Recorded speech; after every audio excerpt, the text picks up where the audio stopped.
One of the problems with recruiting for investment banking is not the knowledge or skills you acquire, but the access to talk with real investment bankers to put your best foot forward.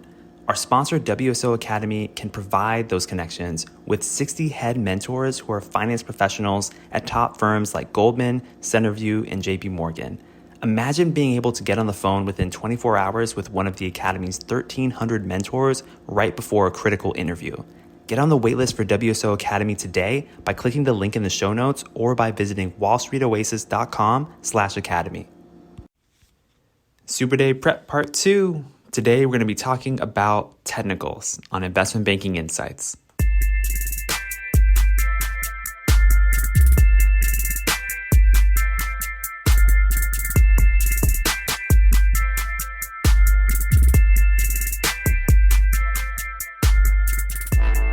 All right. Welcome to Investment Banking Insights. This is the only show dedicated to helping you learn both the technical and non-technical aspects of the investment banking process. Hello, my name is Alex Mason and I am your host. Thank you so much for joining me today. We're talking about Super Days. That is the subject for this week. We're going through a series now, talking about the different things that I've learned going through my own Super Day and just trying to share as much knowledge as I can with you, especially as we enter this season where many of you are likely going through Super Days yourself, or if not, will in the future. In the last podcast episode, we talked about the mindset, how important it is. What do we need to be thinking about as we prepare for the Super Day? Because having the right mindset, one of success, one of believing that you are worthy of the job, etc., it's important, but it's not sufficient. In a Super Day interview, you need to be prepared with the right knowledge and skills and demonstrate that to the interviewers in order to be successful. Now, if you follow the podcast up to this point, then you are probably well prepared because we've covered a lot of ground. Let's take a few minutes now to review the key technical concepts, and with broad brushstrokes, we're going to paint a picture of the investment banking landscape when it comes to the knowledge that you'll need from a technical perspective. Okay, so let's go ahead and dive into this. What I'm going to do is I'm going to be going through each of these sections and just rattling off a bunch of questions related to these different topics just to get your mind going so that you're familiar with what might be asked of you. And we're going to cover fundamentals. I'm not going to throw any advanced stuff at you in these next few minutes, but really just high level, what are the basics? Okay, so let's go ahead and get to it. All right, accounting comes first. It is so critical to know basic accounting principles. And this is because they apply not just to investment banking, they apply to corporate finance, investment management, and any other part of the finance field. These are the building blocks of your technical knowledge. Okay, so you need to understand the three financial statements. What are the financial statements at a high level? What are the various components of each of these statements? How do the three statements work together under different scenarios? What happens when a sale is made? What happens when there's depreciation or amortization? What happens when the company raises debt? You need to be fluent in all of these questions and more. But really, when it comes to accounting, the fundamentals of accounting, it comes down to really understanding financial statements, how they work together, be able to do calculations in your head. I know it can be a little tough at times, but just start with round numbers and work your way through. So if you start with $100 in revenue, you work your way down to $50 gross profit, and let's say that you have a 30% tax rate. Okay, what's your earnings after taxes? Well, 30% of 50 is 15, and you're going to be able to do that calculation. 50 minus 15 gets you $35. Then you can keep on walking through. So be fluent with numbers. Be fluent with how you are able to mentally calculate things on the fly. And the more you practice it, the better you'll get. But really, the fundamental accounting questions, they come down to the financial statements, understanding how they work together. Okay? Now let's move on to enterprise and equity value. Be able to understand these questions. What is the difference between enterprise value and equity value?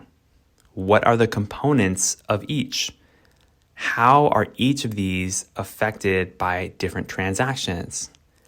How do you account for things like stock options, convertible bonds, and dilution in general? Now let's move on to valuation. What are the three major valuation methodologies? What are the strengths and weaknesses of each of these methodologies? Which ones are most or least common in different scenarios?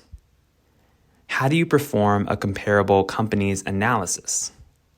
How do you perform a precedent transactions analysis? And what about less common valuation methodologies? What are they and when are they useful? Let's move on to DCF, discounted cash flow analysis. Walk me through a DCF. What are the main components of a DCF? Walk me from revenue down to free cash flow. What is the difference between unlevered and levered free cash flow? And how do you calculate each? What is WACC, weighted average cost of capital, and how do you calculate it? What is the cost of debt? What is the cost of equity? What is the risk-free rate? What does beta represent? Do dividends impact the cost of equity?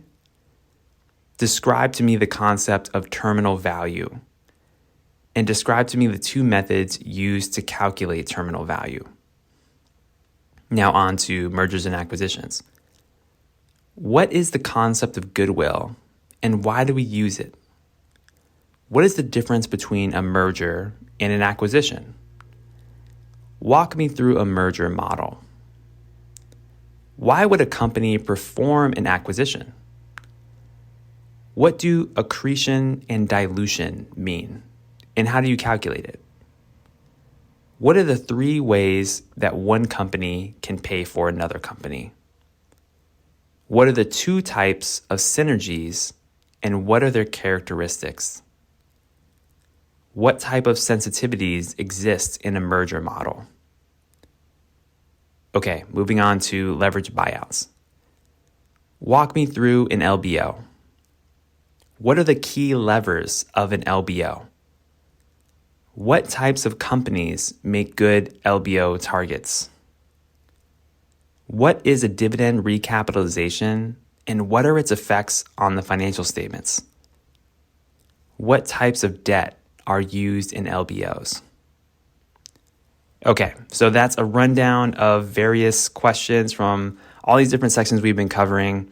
These are just a sampling of questions that you should be familiar with answering over the course of a super day. And of course, there are much more. I mean, we've covered over 232 questions on this show so far, but mastering these questions, I believe, will get you pretty far when it comes to technicals. I mean, there are banks who will ask more advanced questions of you. There are banks that will ask completely different types of questions, and there's no way for me or anyone else to come up with a comprehensive or exact list of what you should know. But what I'm trying to do is distill the fundamental principles of the knowledge that you probably need into these questions. So at the very least, conceptually, you'll be able to answer with ease if you understand these kinds of questions. Okay, so that's an overview of some technical prep in terms of reviewing your core technical knowledge for Super Days. Next time on Investment Banking Insights, we're going to be going over the core behavioral questions and other aspects of behaviorals that you may need to know for your Super Day. Okay, thank you so much. This is Alex Mason, your host. You're listening to Investment Banking Insights, and you know what we're about over here, just trying to live life, do the best we can. Wish you the best of luck on your interviews, and I'll see you next time.